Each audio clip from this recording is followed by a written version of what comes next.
Alright YouTube, today I'm doing something a little different. I'm not in the office, but I have a question to answer that I'm gonna try to answer real quickly while I'm on the road here. So the question is, well, it's actually a statement followed by a question. The statement is, Trinidadian YouTubers and Caribbean YouTubers don't make money. Why waste your time?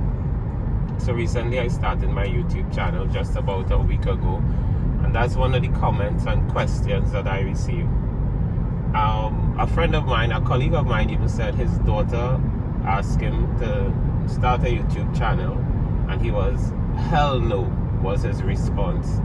So I'm going to try to treat with that.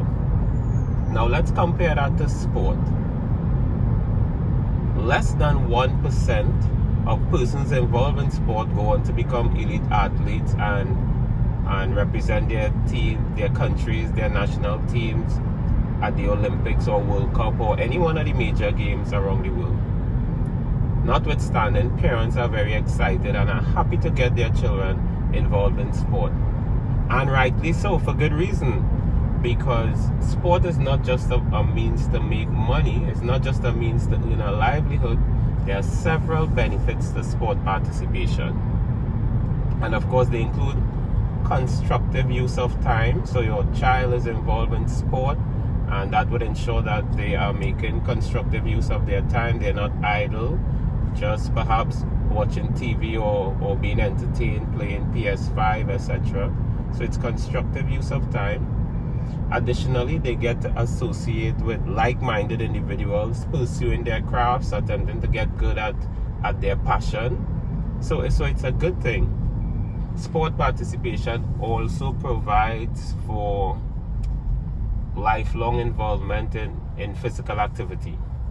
And that lifelong involvement in physical activity would help an individual to take care of their nutritional needs in a sensible way. An athlete tends to eat properly. It would ensure that they fight off lifestyle diseases or they're not so susceptible to lifestyle diseases like overweight and obesity and diabetes and things like that. So sport participation has numerous benefits, and these benefits are recognized by parents such that they don't readily say, if their child asks them to be a part of a sport, they don't say, no, hell no. They give them the opportunity and they give them the support. Now let's look at YouTube. What does YouTube do? Well, it is recognized as a challenge the fact that you must have 1,000 subscribers and 4,000 viewing hours within a 12-month period in order to monetize your channel. And even so, when you do that, if you're from the Caribbean or if you're from Trinidad and Tobago in particular, it is said that it is much more difficult to monetize your channel even if you accomplish these things. So that's compared to the 1% of persons in sport who would become an elite or a professional athlete. So let's say less than 1% of persons who start YouTube may go on to make money. But if you do go on to make money, it's a lot more doable than in sport. It's a lot more under your control than in sport. And you can make a lot of money over a consistent period of time if you do well at YouTube. So that's the we're comparing there with sport, the less than 1% likely to succeed on the biggest scale. But let's look at what YouTube does for you. It allows you to focus on your passion. If you're a creative individual, it provides you with that opportunity that you can be focused on your passion, focused on your craft. It gives you the opportunity to share with others, to teach others, to learn from others, to help others to learn from you. It gives you the opportunity to, constructive use of time, because you have to keep researching, keep reading, keep getting better at what you do.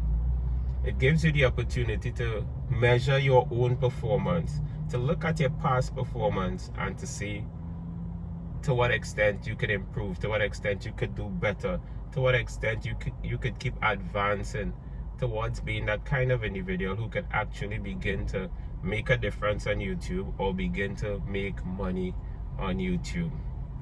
So in terms of it's a waste of time to be a Caribbean YouTuber or a YouTuber from Trinidad and Tobago, I totally disagree. It's certainly not a waste of time. Now, in my personal reasons for making the decision to do YouTube, there are several.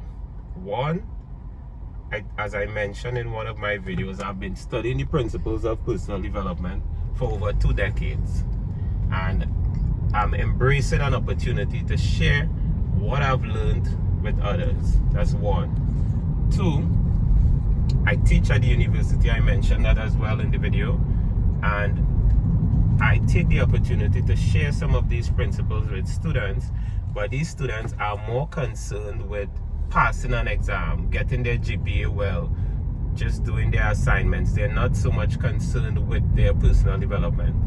So my YouTube channel is a means of directing the students to additional resources that could support their development apart from what is done within the university setting. It also provides me with an opportunity to demonstrate to persons that I'm not just saying that YouTube is a good idea, I'm actually putting it into practice. And this is a very important point that I'm going to make here. Let's say you're required to have 1,000 subscribers and 4,000 viewing hours in order to monetize your channel. And let's say that takes you about 2 years or 3 years to accomplish, or something like that, based on how rapidly you're able to get your subscribers and your viewers. Let's say in about 3 to 5 years time, your channel is monetized and your channel is doing extremely well. If you're not getting that much pay from YouTube, at least you're in a position to market yourself, to market your channel, to market your community within your own country. So advertisers would look to you to place their products because of the large captive audience that you have. So that's a means of making a lot of money. A second part of that is this.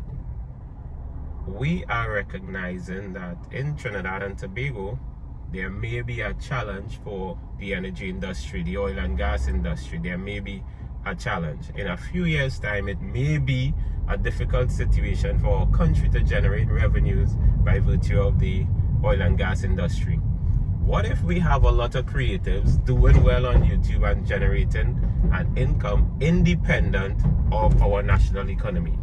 And that's one of the reasons why I am doing YouTube as well. What if in a few years' time, independent of what is going on in the national economy, I could still generate a significant income, and of course, that income would be taxed, which would allow foreign exchange to come into the country, and the more people doing that, the better for our country. I don't know, I think, for example, our government should start looking in that direction as a means of generating revenue. So, as I mentioned, I'm on the road, and I just took the opportunity to answer that question in terms of what's the value of somebody from Trinidad doing YouTube. I took the opportunity to answer the question, and I think I like the way that I answered the question because I am in a position to know. How do I know? Because my first son, is a professional footballer, and I understand what is going on in the sport realm as a result of his involvement. And my second son is actually teaching me about YouTube, teaching me about how to do my videos, how to title my videos, teaching me about the requirements of YouTube in order to be monetized, teaching me about keywords and phrases, etc. So I'm involved in YouTube and I'm involved in sport through my son's participation in both disciplines and activities. So I hope this video was useful to persons who perhaps would say hell no to their children's desire to form a YouTube channel. I think in 3 simple words, it makes sense. It makes sense to consider YouTube. So hope you got value from this video. If you like what's going on my channel, please subscribe, please share. See you in the next video.